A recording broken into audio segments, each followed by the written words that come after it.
Challenge runs in recent years have become more of a staple in the gaming sphere, especially for established titles that have a lot of flexibility with restrictions and rules. I've completed many difficult challenges for the Resident Evil series, with most of them having pretty standard rule sets. But recently, my friend Punchy decided to attempt the original Resident Evil 2 with the restriction of not being able to walk forward or backward. This led me to thinking it was possible to do this with other games in the series, so long as aiming a weapon moved the character in a direction. With that knowledge, I attempted to beat Resident Evil 1 Remake without the ability to move forward or backward. Let's get into it. First things first, let's get the basic rules out of the way before I get into the more technical side of things. 1. No pressing up or down to move forward or backward. 2. Turning left and right is okay. 3. Aim shuffling is okay. 4. Getting moved by enemy attacks is okay. And lastly 5. Forced movement for puzzles and obstacles is okay. This is all pretty simple, but I'm sure most of you are wondering about the 4th and 5th rule the most. Don't worry, your questions will be answered soon. Now that all of these basic rules have been set, let's get into the more technical things.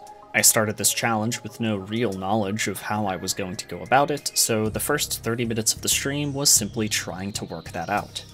I ran into a few problems, and I'll try to explain them as simply as possible.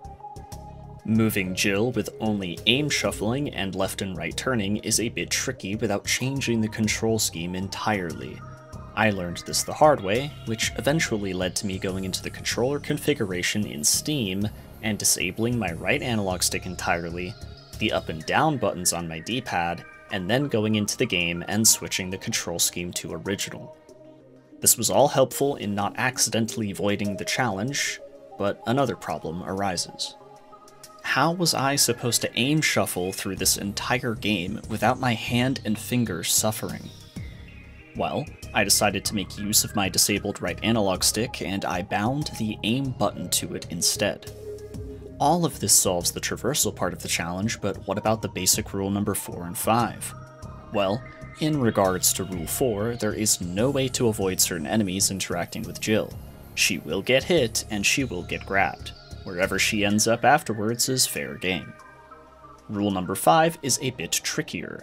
In every single Resident Evil game, there will be something that requires you to hold the move button forward to move something. Whether it be a box, a statue, or a small set of steps, this is just how Resident Evil is. Not only that, but some of them also force the player to hurry up to avoid failing a puzzle or straight up dying. Resident Evil 3, Resident Evil 4, and this game, just to name a few. The ones in this game will be explained as I take you through the challenge, which, speaking of, let's get that started. I start by picking the normal difficulty and watching the intro cutscene. We arrive at the mansion. Our journey begins with Jill's fastest possible movement option for this challenge. Equipping the knife and backing that thing up. This is legitimately the fastest aim shuffle in the game, which I'm thankful for because holy moly is it slow with any other weapon or method. My first objective is to acquire the first necessary key to progression in the game, the sword key. To do this, I need to make my way to the second floor West Wing hallway, infamously named Murder Hall. This is where the golden arrow is found, which opens up the crypt. I start by killing this zombie with the handgun, going up these stairs, and killing the 2 zombies in Murder Hall. The first one gave me a bit of trouble, but I wasn't too worried. With both of them killed, I snatch the arrow and kill the zombie chilling above the dining room. Once I got to the backyard, if you can call this a backyard, I ran into my first big realization, apart from the technical stuff at the very start. In this game, auto-aim is a thing, and it is going to cause a lot of problems throughout this challenge. In this case, I'm not in any immediate danger, but I can't aim shuffle through the room. Therefore, I must turn wiggle my way to the crypt. Turn wiggling is a good alternative, but it is significantly slower. Keep that in mind for other encounters. As I make my way to the crypt, I make sure to stick to the right side to avoid triggering the Chungus. I acquire the sword key, and I finally make my way to the east wing of the mansion. I choose to skip the closet with the defense item as it spawns a zombie that I wouldn't be able to dodge anyways. Thankfully, unlike the original Resident Evil, this hallway doesn't have dogs breaking through the windows immediately.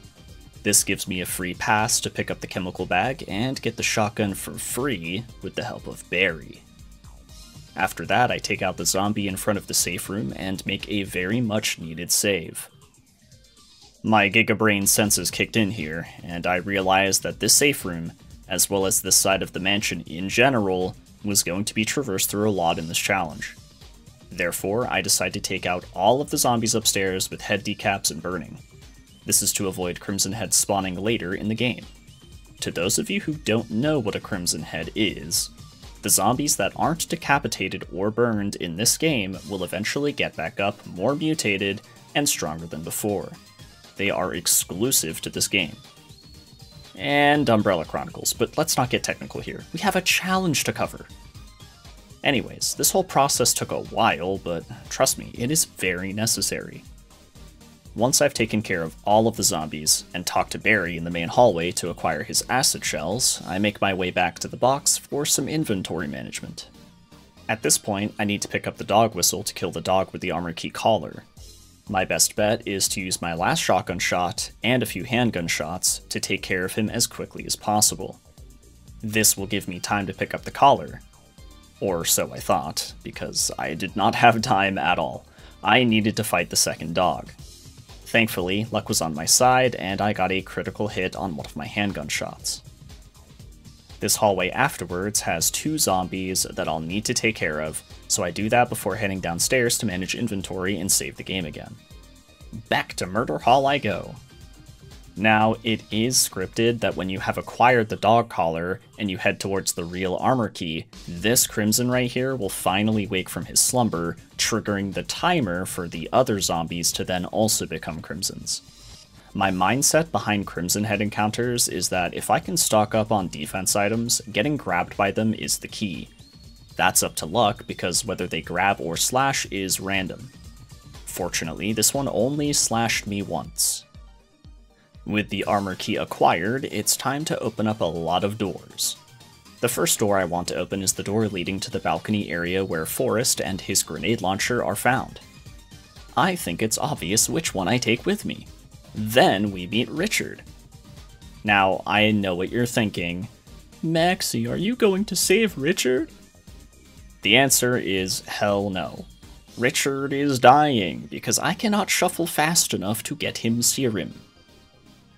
With that said, it's time to encounter our first push puzzle.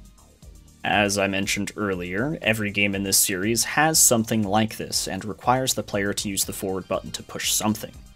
As you can see, I'm committing to only moving around with the shuffle, and I only press forward when I am directly against the statue I want to move. First death mask acquired. Now it's time to go back and forth from the box to the loot upstairs. Most importantly, the Wind Crest, which I valiantly fought a bee over. I'm in caution from that? From there, it's time to make my way back to the West Wing safe room to save the game, and finally use that chemical on the big evil plant for my second death mask. I also made sure to keep my grenade launcher on me, as I'd have no choice but to fight these 2 zombies smashing through these windows. On my way to and back from getting the first half of the Moonlight Sonata, I was shocked to find that the zombie here hadn't turned into a Crimson yet. Lucky me. Now it's time to go all the way back to the East Wing safe room, but first I must officially declare Richard's death. Then I grab the lighter, the fake shield, and I head over to the second half of the Moonlight Sonata. There are only 2 zombies that I have to take care of here, so the grenade launcher's all I'll need for now. I also snatched the handgun ammo here, as 30 shots will surely be helpful later on.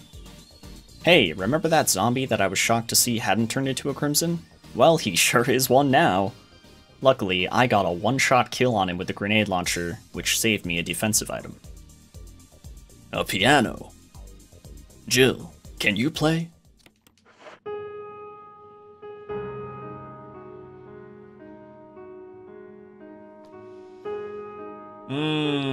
Leaving the Moonlight Sonata.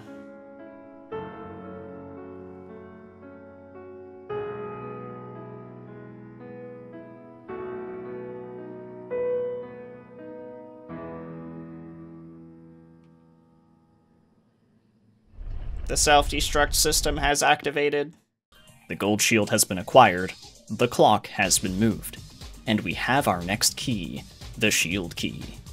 It only opens one door, but that room has a death mask and a very big snake. We call her Yawn. So Yawn is big. Very, very big. And also quite aggressive, and I'm kind of screwed. So I have no choice but to shoot her until she leaves. I learned this the hard way. I also learned during this fight that if Jill is either in low Kajin or in a poison state, the turn wiggle does not work. She will simply not move forward or backward. Thankfully, I made sure that I was able to take Barry's acid shells earlier, and Yawn is weak to them. Only 4 shots of these bad boys will make Yawn flee, leaving Jill unscathed. 3 masks down. Only 1 more to go, and it's the easiest one. Before I go ahead and solve that painting puzzle and pick up the 4th mask, I make sure that my inventory is set up so that I can take all of the masks with me, as well as the shotgun. If timed correctly, you can stun lock Papa Crimson with shotgun headshots for an easy kill. Upon my victory, I was pleased to say that Mansion had been conquered, and that it was time to move on to the residence area. But before that, I took a well-earned break, and chat got their boogie on. This is a good time to mention that if you're enjoying the video, please remember to like and comment, and if you're new here, subscribe to the channel. Thank you in advance, and thank you for making it this far. Let's continue. Leaving the mansion leads to 1 dog in this passageway where I use the emblem, as well as 3 dogs in the courtyard. But before taking on that group of dogs in the courtyard, I have to get the crank from Lisa's hut. And that's kind of scary to think about, because Lisa hits very hard in this game. Remember, I'm not playing on the easier difficulties here, I'm playing on normal, so getting hit by Lisa twice puts me in immediate danger status. Once she spawned, I very quickly realized that I was not in a good spot. I had to incapacitate her, so I'm thankful I decided to keep my shotgun on me. After that close call, I spent 15 minutes going from the hut, back to the graves, back to the hut, and back to the graves. This is because I am a dingus who didn't account for the crows while using the wind crest to get the magnum. Now, back to that group of dogs. I was kinda lucky, and not only got a double kill on my 2nd shot, but I proceeded to get a critical hit on my 3rd. Very clean. Now all I have to do is use the crank and shuffle to the residence. Or so I thought. Barrage of baby snakes! Yeah, I completely forgot about these guys. I can't shuffle away from them in time, and the auto-aim just sends me in all sorts of directions because there's like 4 of them. I got poisoned, accepted my fate, and stabbed them all. Oh, finally, I've arrived at the residence. Time to save the game, and form a game plan for this area. First thing, guns. I decide to keep the handgun and shotgun on me, as I would like to save magnum and grenade launcher ammo for later if I can. The hamster wheel turns and turns until I decide to go fetch the extra shotgun shells, heals, and most importantly, the red book. After a very slow wiggle session, I get the items and I move on to the box puzzle leading to the aqua ring. This is yet another set of things that we need to push in order to progress, so I approach it the same way I approached the statue puzzle earlier. I shuffle the entire time until I am directly against the object I want to move.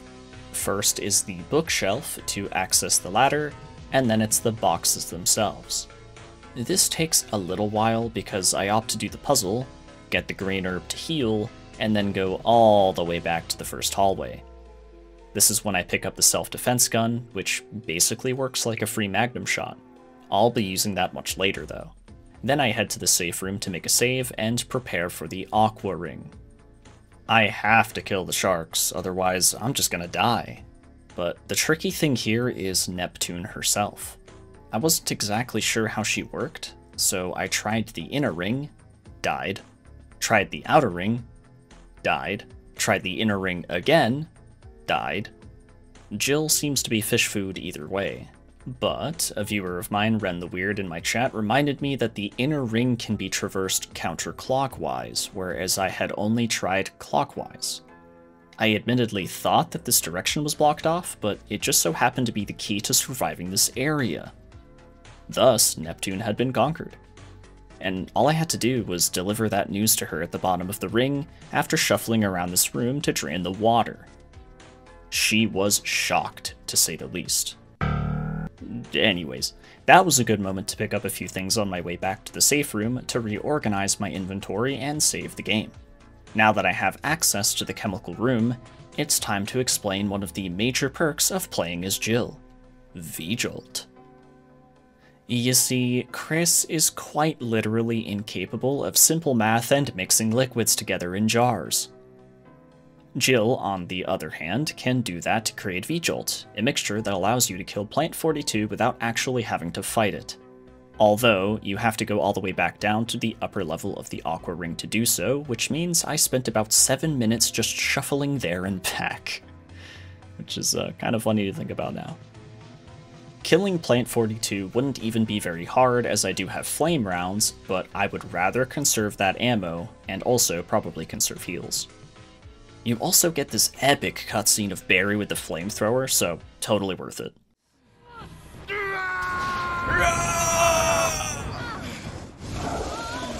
Yeah, get him, Barry! That concludes the residence area, which also means we're about 60% done with the game. This leads us to a part of the game that I personally love, as it delivers a very satisfying example of backtracking in a Resident Evil game, as well as introducing the Hunters. But before we can get to that, barrage of baby snakes! Things did not go as smoothly this time with the barrage of baby snakes, but I was pretty lucky and I only got poisoned once. With that out of the way, it was time to return to Mansion. I made sure to bring the Magnum with me for the 3 hunters that I would have to deal with before reaching the next safe room. Only 3 shots from this bad boy and 1 shotgun shot, and this hallway was cleared. The idea from this point on is that I take the shotgun and the grenade launcher with me, as there will be shotgun ammo and acid shells to pick up as I make my way through the uncharted parts of the mansion. I also make sure to save 2 spots in my inventory for the book with the Eagle Medallion and the battery. While this may have been gigabrain routing going on here, I did forget something crucial to progression: the wall-crushing puzzle. Unfortunately, not even the fastest shuffle in the game can avoid dying here by the wall crush.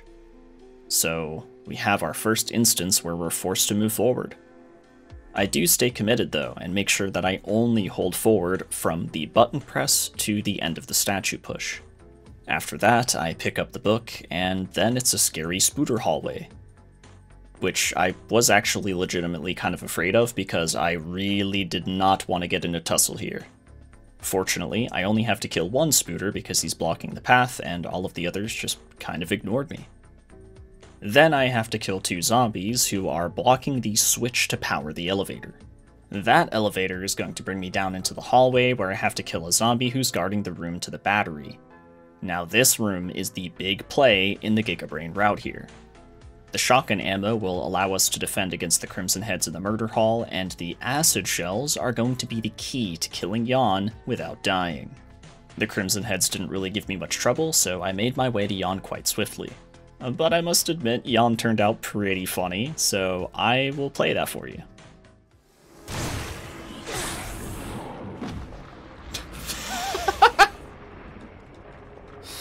That's not a bad thing. It's actually pretty good that that happened.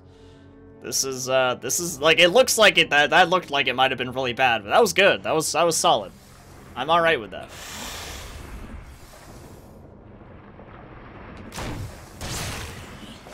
Cool. He's dead. That was good. We didn't move. And we didn't die. Sick. GG's, Jan. Yeah, Jill just, like, flops over the edge when that happens. It's kind of rare. Like, you rarely ever see somebody experience that because, like, you know, any competent person playing this game would be like, oh, he's coming, I better get down this ladder. You know, so... but you know what? We don't have the ability to be logical right now. Beautiful execution, really. With both books and the battery acquired, I make my way to the safe room to prepare for the next set of items that I need before I leave the mansion again. Those items are the red gem and the box with the key to the office inside. Getting the red gem isn't an issue, but getting back to the main hall is if I go the wrong way. There's a hunter that spawns on the second floor of the dining room, so it's in my best interest to take the route back to the dining room via the first floor. From there, I kill the zombie guarding the box, use the red gem to acquire the key, make my way to the office for the shotgun shells and the emblem, and head back to the safe room. I'd like to think that my routing here for the return to mansion put me in a pretty good spot for the rest of the game. I had ammo, I had heals, and I was on my way to the caves. But first I took a break and chat got groovy once again. With the crank and battery in my inventory, I shuffle my way to the caves. My first objective here is to go get the hexagon crank from Enrico, which is quite simple and only requires me to kill a hunter on my way out. Then I remember what I actually saved my flame rounds for this entire time: Black Tiger. I must admit, I had kinda forgotten about that until I sat in the inventory box and thought about it. What I didn't forget, and what I had already realized before starting this challenge, is the classic boulder scenes.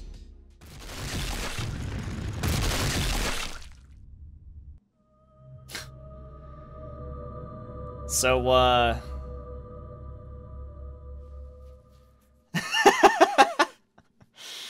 So, just to give you a visual representation of why I can't just shimmy away from it. That was a pretty comical noise. That was a pretty comical noise that was made for that death. That was pretty funny. I quite enjoyed that. This is to be expected. But what isn't expected is the fact that this particular challenge can lead to a softlock after killing Black Tiger via body blocking. Yes, you heard me correctly. If you kill Black Tiger after she's pushed you in this specific corner, you cannot escape. You are stuck there forever. Dude, I shit you not, like, I'm really stuck right now. Dude, I legitimately think I can't get out of it. I'm just gonna reload the save. Hold on, let me... of it. The only way that I can get out of that corner is to run, and I can't do that. It's not allowed. There's no fucking way this happened again. This happened to me twice. But the third time is the charm, as Black Tiger decided to give me the good attack pattern that I needed to finish the fight quickly and cut my way out of the room.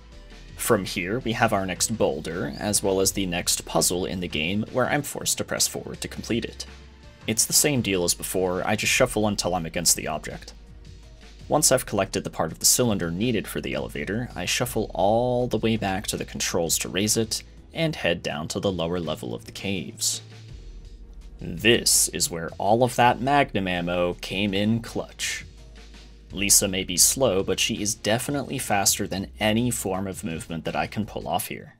I must position myself wisely, incapacitate her with the magnum, and make my way to the room where I push the box into the lift. Incapacitating her with the magnum takes 3 shots, and I have to get through this passageway at least 3 times. In the best case scenario, that is 9 shots in total for the magnum, so thank goodness I ended up saving as much ammo as I did. Now, I didn't really think of this while picking up the broken flamethrower, but there is a timer on the lever here for the flamethrower placement.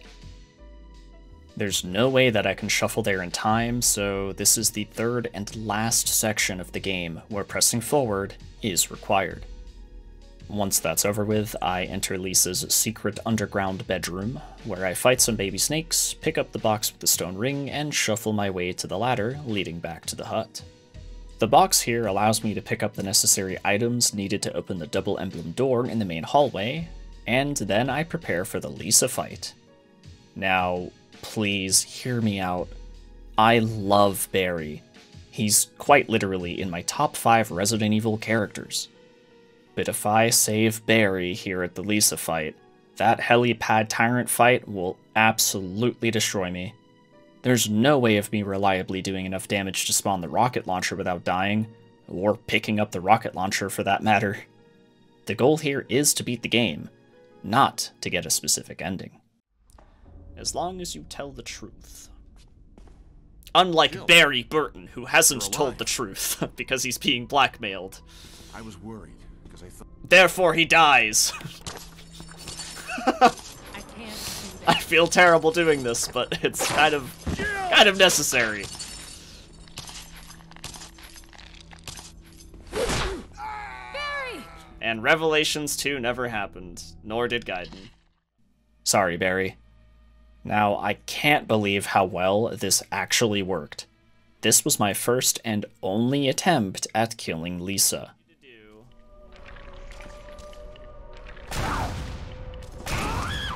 Oh my god! I'm a genius? Oh, no, no, no, no, no, no, no, no, no, no, no, no, no, no, no.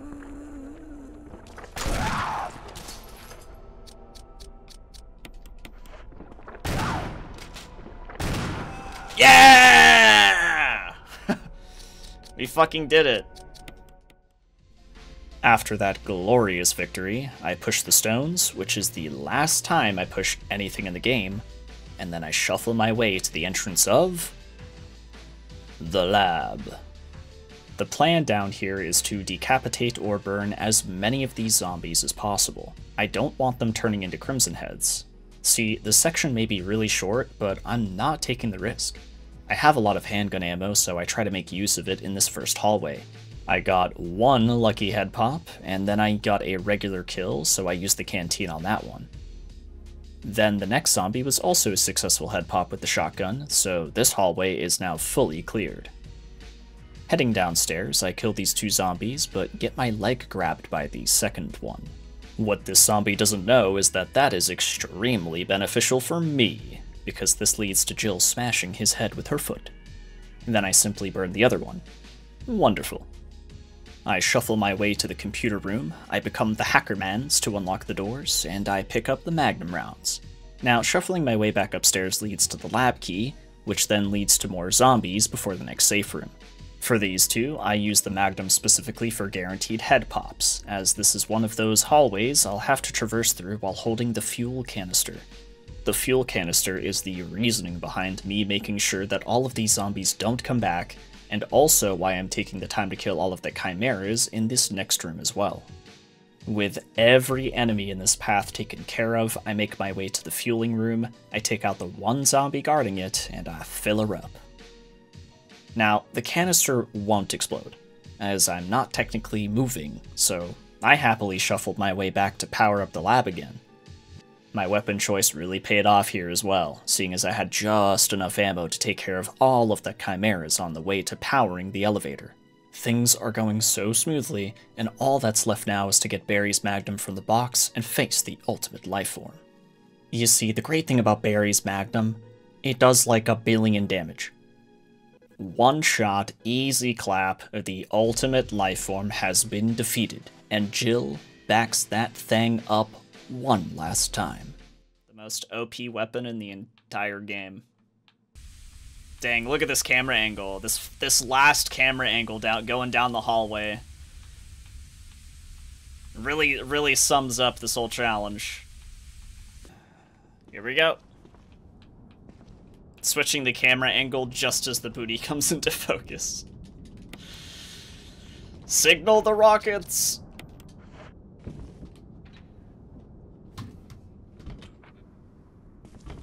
We did it!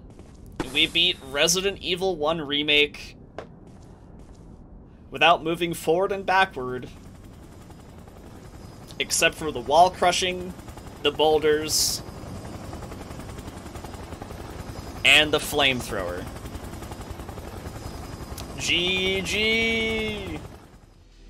And that's how I beat Resident Evil Remake without walking. Kind of. I mean, you get the idea here. To be quite honest, all of the games in this series would require you to move to do something at some point. It's just a matter of figuring out how to navigate the game, and also figuring out what and where those required movements are. While skimming through a bunch of the Resident Evil games where this challenge is even possible, I found myself gravitating towards this one because I knew I would enjoy it the most. And I did enjoy it. I had a ton of fun doing this, and my community had a ton of fun watching me do it as well. Which, well, if you haven't noticed yet, I do stream full-time on Twitch where all of these challenges can be seen in their entirety. I'll leave a link to the full unedited stream of this challenge in the description if you're curious to see how I took on, quite literally, everything. I will also be uploading it to my VODs channel in case you just want to stick to YouTube. Well, apart from that, I'd like to thank you all for watching this silly challenge. If you enjoyed yourself, please take a moment to check out some of the other videos on my channel. Everything from speedrun history and documentaries to absurdly difficult or silly challenges like this one. I'll put up a few on the end screen. Thanks again, and I'll see you next time.